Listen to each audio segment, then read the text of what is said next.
So hello সবাইকে, welcome to my channel.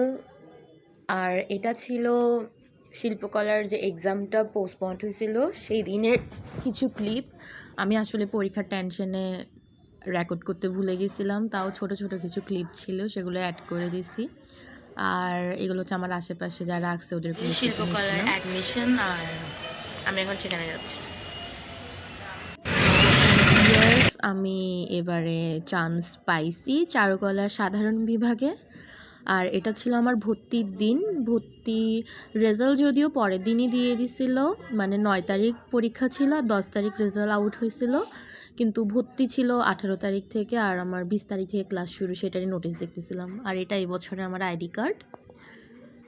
আর বাসায় আসার পর সন্ধ্যায় একটু র্যান্ডমলি কিছু একটা আঁকতে বসছি। আমি একদমই র্যান্ডমলি আঁকতেছিলাম, মানে সামনে যেটা দেখছি সেটা। আর আমার ড্রয়িং স্কিল খুবই খারাপ। যাই হোক, এটা ব্যাপার না, কিন্তু এটাই ব্যাপার আসলে। কিন্তু মানে আমি দেখতেছিলাম যে প্র্যাকটিস না করতে না করতে আমার দুর্দশা। তো শিল্পকলার পরীক্ষা নিয়ে বলি। তো ফার্স্ট মানে যারা প্রথমবার সেখানে পরীক্ষা দেয়, আমি শিশু বিভাগেও যেহেতু ওখানে পড়ছি, তাই আমার কিছু এক্সপিরিয়েন্স আছে বা ছিল, সেটা কাজে কাজে দিছে ভালোই। সেটা হচ্ছে মানে সবার ফার্স্টে ভুল ধারণা থাকে এখানে কী না কি আঁকতে দিবে বা কি নিয়ে যাব কি নিব না।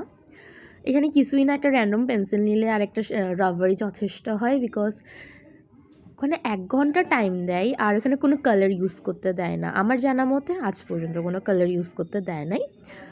আর এখানে এবার আমাদের প্রায় শিফট করে করে এক্সাম হয়েছে। আর আমার এক্সামটা তো 2:30 থেকেই ছিল। তো এখানে হচ্ছে জাস্ট ওরা একটা পেজ ওরা দিয়ে দিবে, পেজটাতে নাম, পিছনে নাম আর রোলটা লিখতে হবে।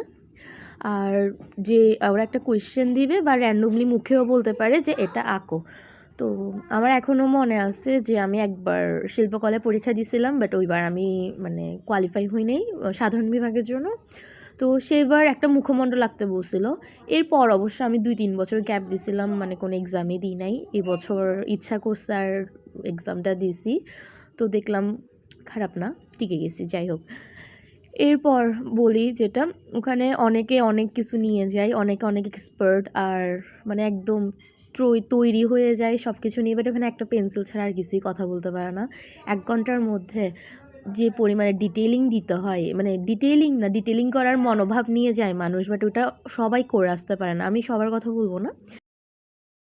ভালো করে যদি আঁকা যায়, মানে টিচাররা বুঝতেছে স্পষ্ট করে, হ্যাঁ, ক্লিন করে, আর আলো ছায়া বা স্কেচের ক্ষেত্রে যেটা সবচেয়ে বেশি দরকার হয় সেটা যদি করা যায়, মোটামুটি ওখানে কোয়ালিফাই হয়ে যাওয়া যায়। আর এটা ছিল আমাদের সন্ধ্যায়, আমার মা পিঠা বানাচ্ছিল, আমি ওখান থেকে একটু ক্লিপ নিছি। অ্যান্ড টাটা সবাইকে।